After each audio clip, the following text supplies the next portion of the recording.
we were discussing a few of the major international events that has been going on in the recent. So we had discussed the issues in Middle East.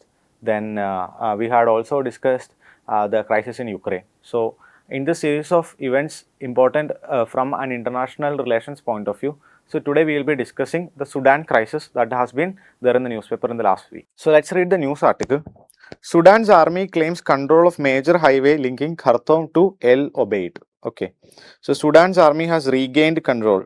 Okay, regained control of the key highway linking the capital Khartoum with the flashpoint city of El Obeid, military sources said on Monday.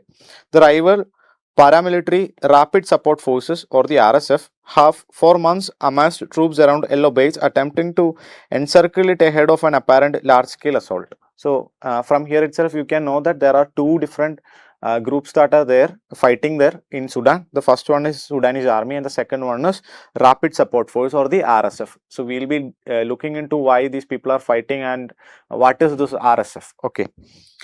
They have been pushed west of the 400-kilometer highway that connects Khartoum with the largest city in the embattled Kordofan region. So again we are seeing few regions in news. Kordofan region is there, Khartoum, which is the capital of Sudan, and then there is El Obeid. Okay, so these are the places that has been there in the news. So from a UPSC point of view, you can see that UPSC often asks these kind of questions in a match the following point of view. Okay, so for example, they will ask consider the following pairs of places that has been there in news and which of the following pairs are correctly matched. Okay, so we will have, say for example, El Obeid, and then they might say it's in Iran or something like that. And see, obviously Iran has been there in the news, and you might think that seeing this as an name like that looks Middle East, you will probably guess that this is Iran. Actually it's not Iran, it's Sudan. Okay, so what you have to know is that this is Sudan. So you have to prepare this list of places that are serious that has recently been in news. So this is one of the prominent questions that can be asked in prelims. From a mains point of view, these topics are not really coming for the exam, because again you can see that the questions that are asked in GS2 IR is more towards India's relationship with other countries. Okay, sometimes they ask India's relationship with Africa in the context of the crisis going on in Africa. These kind of questions can be asked, putting in context the recent development in international relations. So that is the maximum that can be asked, but it is very important for you to understand what is happening, because see, Middle East, once you understand what is happening, everyday Middle East war news is there, you can understand what is happening. You understand the reasons for Russia versus Ukraine, then you are able to track what is happening in Russia and Ukraine. Okay, so understand the core issues there, just keep upgrading your notes using the places in news, maps, etc. Okay, so hours after the development, paramilitary drone strikes shook El Obeid. At dawn, RSF drone strikes tore through two municipal buildings in apparent retaliation. So you can again see something like drones. See, Sudan and Africa, the things that come into your mind is mostly poverty, or you might have heard about Ebola being there in the past few years, and even right now I think a record number of people have died of Ebola. Not in Sudan, it's happening in Congo, but anyway these are the things that comes into your mind when you're thinking about Africa. But you can see advanced level drone warfare that is happening in a country like Sudan. Okay, so you can understand, or you can imply from this itself that there are external players having stake in this region. So there are external players behind the RSF. There is probably some kind of external powers that want their own agenda being done, who are supporting the Sudanese army.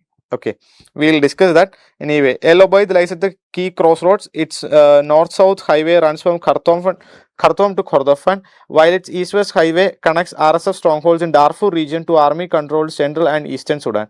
The highway to Khartoum remains close to civilians who have for most of the war relied entirely on the eastern road to White Nile. So what is White Nile? We'll discuss that. While the RSF regularly launches deadly drone strikes, the army advance opens a second supply route to El Obeid and beyond.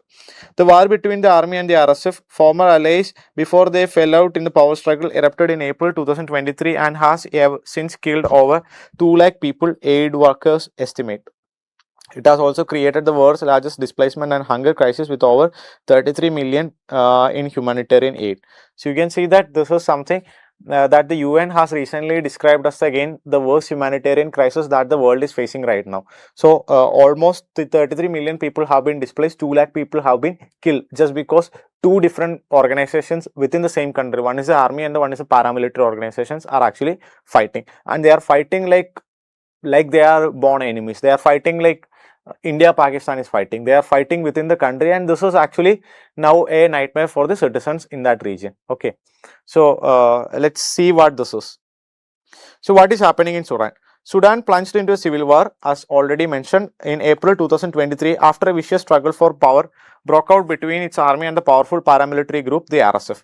More than, see again, there are different estimates. So BBC estimates that there are around 1,50,000 people have died. Okay, so the news article that you have took from is the Hindu. So Hindu estimates around 2 lakh people, and so this is what the UN is saying.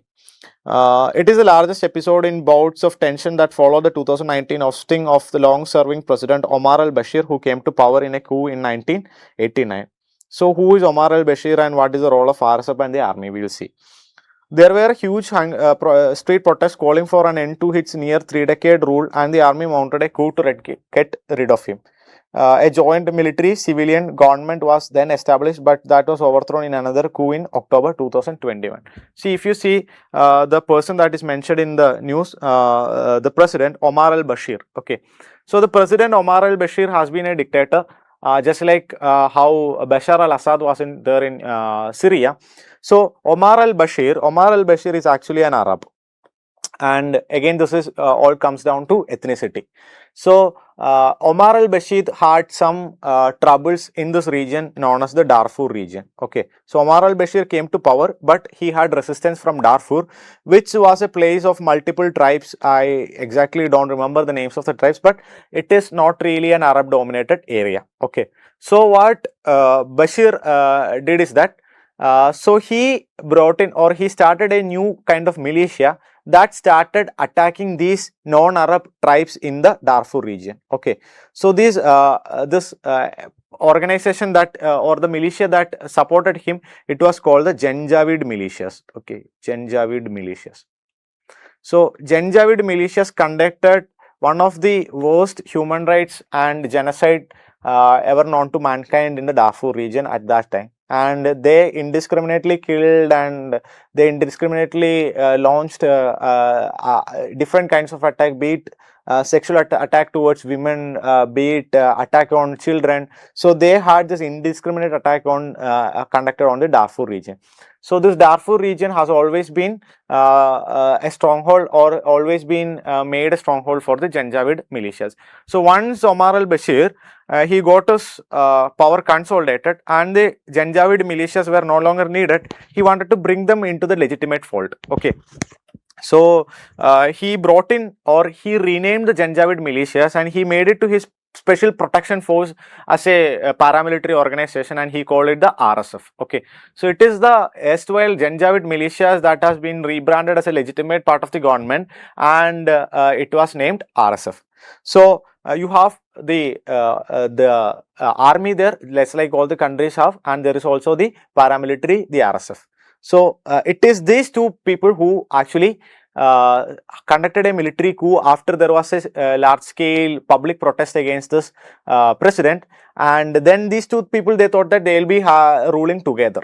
Then after some time they thought that they don't need the civilian government or civilians to be part of that, and the army general and the RSF general, they both have or came to a power sharing arrangement, and this power sharing arrangement actually fell out, and this led to the civilian war. Okay, so let's see the two people that are involved. First one is General Abdel Fattah al-Burhan, the head of the armed forces and in effect the country's president. Okay, so after the coup in October 2021, he is the president. Now his deputy, or the deputy president, or the person who was given the deputy status, was RSF leader General Mohammed Hamdan Dagalo. Dagalo is often called Hemeti. Okay, so there is the two people, General Burhan, who is the armed forces head. He is the president. Then there is the deputy president Hemeti. He is also the chief of the RSF force. See, also you have to understand, RSF is not a sub force of the army. It is a different force. Okay, so that is, Hemeti technically does not answer to General al-Burhan. Anyway, but General Burhan and General 𝐸𝐸 disagreed on the direction of the country was going in and the proposed to move towards civilian rule. The main sticking points were the plans to incorporate the 10,000 strong RSF into the army, who would then lead the new force. That is, the RSF doesn't want to be subjugated under the army. So that led to some kind of ego clashes, and there started the war.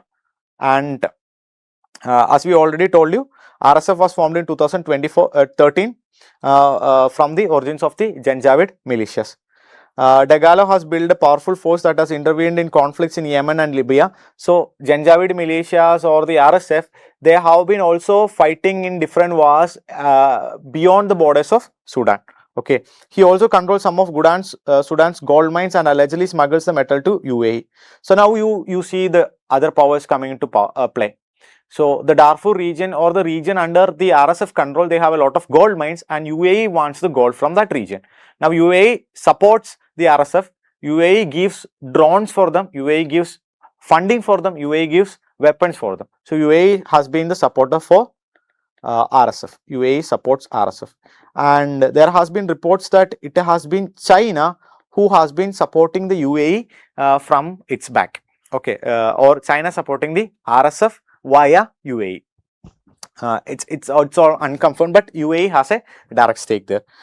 Then RSF achieved major military victory when they took control of different regions, especially regions bordering Libya and Egypt. Now they also captured 𝐓𝐴𝐻, and now it controls almost all of the Darfur region. So we will discuss where the Darfur region is, and they are now controlling much of the Kordofan region also. So now what we see in the news is that they are now trying to have this bridge between the Kordofan region, which majority they have control over, and the Khartoum, which is the capital. The military controls most of the north and the east. Its main backer is said to be Egypt and Turkey, especially Turkey. Okay, now Turkey is supporting the army, who is the UN recognized government there. Okay, so you can see Turkey is also actually providing drones to the army. The very drones that Turkey supplied to Pakistan during the Operation Sindhu. So what you have to understand is these are the most advanced drones that Turkey has. So Turkey is actually supplying them to the Sudanese army. So the Sudanese army is headquartered in the port of Sudan in the Red Sea. Okay, and it is the UN recognized government. Now, so this is the news. Okay, you can see a lot of infighting. Say one day the RSF is going to take control of some region, someday the army is going to come and take control of some region. So this thing is going to go on. But you just read the newspaper to see what are the regions there in news. And from a prelims point of view, let's look at the map. Okay, so Sudan is a country in Northeast Africa, south of the Tropic of Cancer and north of the equator. Okay, so it is south of the Tropic of Cancer, north of the equator, and more closer to the Tropic of Cancer. Okay, and it is also to the east of the 0° meridian. So just look at the relative place where Sudan is.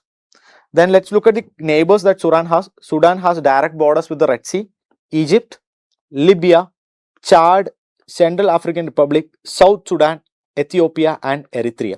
So these are the neighbors of Sudan. I will repeat once again: Egypt, Libya, Chad, Central African Republic, South Sudan, Ethiopia, Eritrea and the Red Sea. So these are the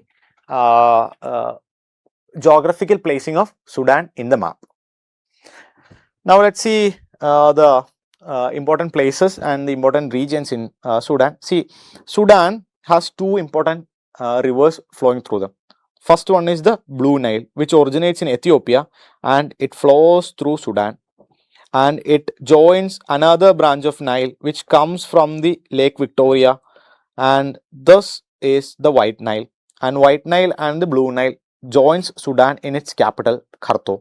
Okay, so now you understand the White Nile region that has been mentioned in the news article. So after White Nile and Blue Nile joins, it is known as the Nile River. So Nile, the White Nile and the Blue Nile joins at Khartoum, flows through Sudan and flows into Egypt.